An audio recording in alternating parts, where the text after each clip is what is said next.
नमस्कार दोस्तों, अमेरिका से इस वक्त की सबसे बड़ी खबर सामने आ रही है। डोनाल्ड ट्रंप अब तक ईरान में घुसकर जंग लड़ने की तैयारी कर रहे थे, मगर अचानक डोनाल्ड ट्रंप पूरा ईरान युद्ध को छोड़कर भागने की तैयारी करने लगे हैं। ऐसी खबर निकलकर अब सामने आ रही है।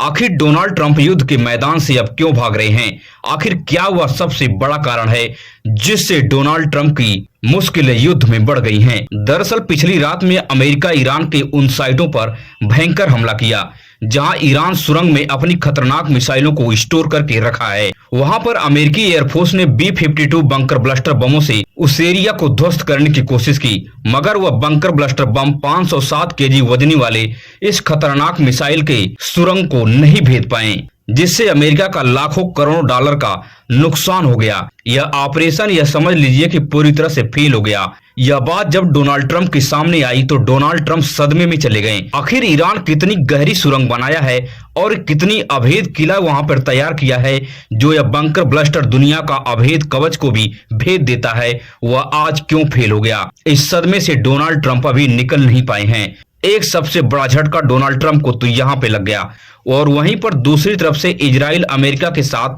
ईरान में जंगी मैदान में उतरने के लिए साफ मना कर दिया है। यह बात भी जब डोनाल्ड ट्रंप के सामने आई तो डोनाल्ड ट्रंप फिर सदमे में चले गए। इजराइल के इस झटके के बाद डोनाल्ड ट्रंप की नींद हराम हो गई है। डोनाल्ड ट्रंप जिस बेंजामिन नेतन्याहू के दम पर युद्ध में उतरे थे, वही बेंजामिन नेतन्याहू डोनाल्ड ट्रंप को बड़ा झटका दे दिया। अब इस झटके के बाद अमेरिका की साख दांव पर लग गई है।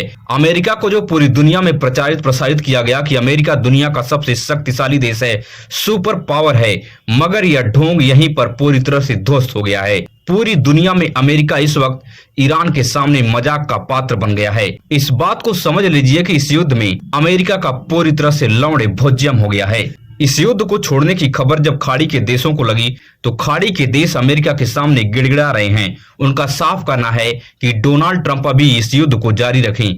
ईरान अभी कमजोर नहीं हुआ है, लगातार ईरान के ऊपर प्रहार जारी रखें। सऊदी अरब, UAE, कतर, इराक, बहरीन समेत इन सभी देशों की सांसें टगी हुई हैं। अगर डोनाल्ड ट्रंप युद्ध को छोड़कर भाग गया तो खाड़ी के देशों की रक्षा कौन करेगा?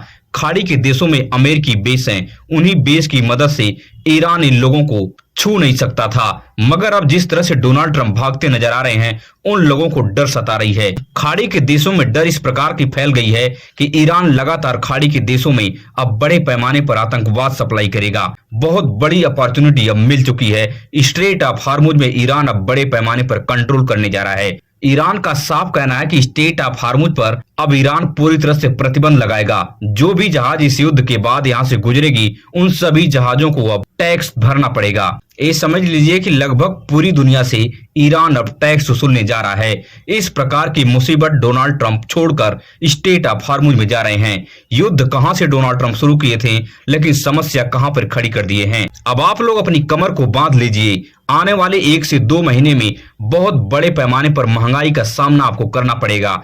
आज के समय में आपको गैस नहीं मिल रही है, लेकिन आने वाले समय में आपके जेब से खाने पीने की सामानों पर भी ज्यादा पैसा वसूला जाएगा। इस बात का भी आप ध्यान रख लीजिए, क्योंकि स्टेट ऑफ हार्मुज पर जिस प्रकार से बड़े पैमाने पर कंट्रोल ईरान जमाने जा रहा है, इससे महंगाई तो आसमान छूने वाली है। डोनाल्ड ट्रंप को इस युद्ध में कुछ हासिल नहीं हुआ, मगर पूरी दुनिया के लिए आफत खड़ी करके चले गए।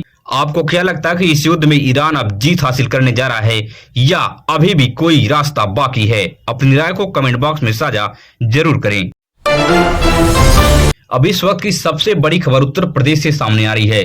नगीना के सांसद चंद्रशेखर आजाद ने संसद भवन में खड़ा होकर बड़ा बयान दे दिया है। चंद्रशेखर ने साफ कहा है कि नेपाल की नई सरकार बालेन शाह ने बड़ा फैसला किया है कि हजारों साल से प्रताड़ित, वंचित और जिन लोगों के साथ हजारों सालों से भेदभाव हुआ है, उन लोगों के लिए नेपाल का संसद, नेपाल का प्रधानमंत्री अब खड़े होकर संसद भवन में माफी मांगेगा कि हम ही लोग आप लोगों के गुनाहगार हैं जो हजारों सालों से आपको प्रताड़ित किए हैं और आपको पीछे छोड़ गए हैं। इसी फैसले को कोट करते हुए सांसद चंद्रशेखर ने भारत सरकार से आग्रह किया है कि भारत में ऐसा कब होगा? मोदी सरकार देश में हजारों सालों से भेदभाव सहने वाले लोगों से कब माफी मांगेगी? ये जो कठोर अन्याय, जो सदियों की हिंसा पे आधारित, सदियों के भेदभाव पे आधारित है, इसका जवाब सदन को देना पड़ेगा।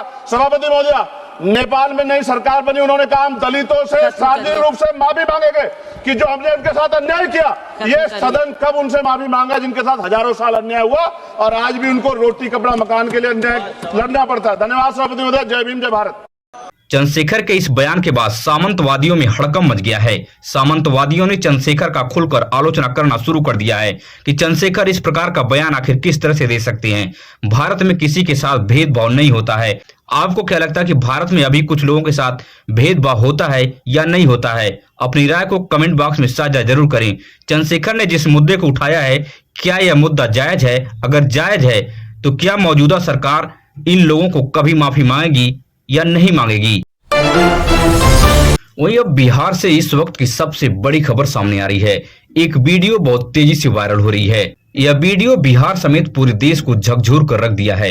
ऐसी वीडियो भारतीय जनता पार्टी शासित राज्य मणिपुर से कुछ साल पहले बहुत तेजी से वायरल हुई थी। इसी प्रकार की हरकत वहां पर भी नजर आई थी, मगर उस वक्त लोग खुलकर पूरे देश में आवाज उठाए थे। मगर आज इस वीडियो को देखने के बाद कई देश के बड़े बड़े विपक्षी नेता भी आवाज उठाते नजर नहीं आ रहे हैं, न इस वीडियो को कोट कर रहे हैं।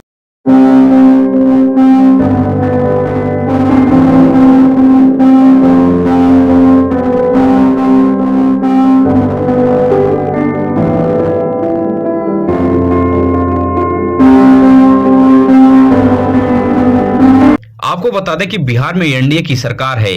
नीतीश कुमार बिहार के विधान परिषद से इस्तीफा दे चुके हैं। बिहार में अब भारतीय जनता पार्टी का लगभग पूरा कंट्रोल है, मगर दरिंदों का हौसला बुलंद है। इस वीडियो में साफ देखा जा रहा है कि कई लोगों की भारी संख्या है, मगर इन लोगों के बीच में एक महिला को नोचा जा रहा है। उस महिला के प्राइवेट पार्ट को दबाया जा रहा है, उसे अलग अलग जगह छूते हुए नजर आ रहे हैं, रात में परेड करते हुए नजर आ रहे हैं। लेकिन इस महिला को आखिर क्यों कोई वहां पे मौजूद जो लोग हैं नहीं बचा रहे हैं? सबसे बड़ा सवाल है। इन दरिंदों में से 2 लोगों को गिरफ्तार बिहार की पुलिस कर ली है, मगर इन लोगों को कड़ी से कड़ी सजा कब दी जाएगी? बिहार में महाजंगल राज इस वक्त चल रहा है। इस वीडियो को देखने के बाद आपके जहन में क्या कुछ आ रहा है? अपनी राय को कमेंट बॉक्स में साझा जरूर करें कि आखिर बिहार में इस प्रकार की घटना को क्यों अंजाम दिया गया है। अगर आप भी देश और दुनिया से बड़ी खबरें देखने में दिलचस्पी रखते हैं तो हमारे इस चैनल को सब्सक्राइब कीजिए, वीडियो अपने दोस्तों रिश्तेदारों तक शेयर कीजिए।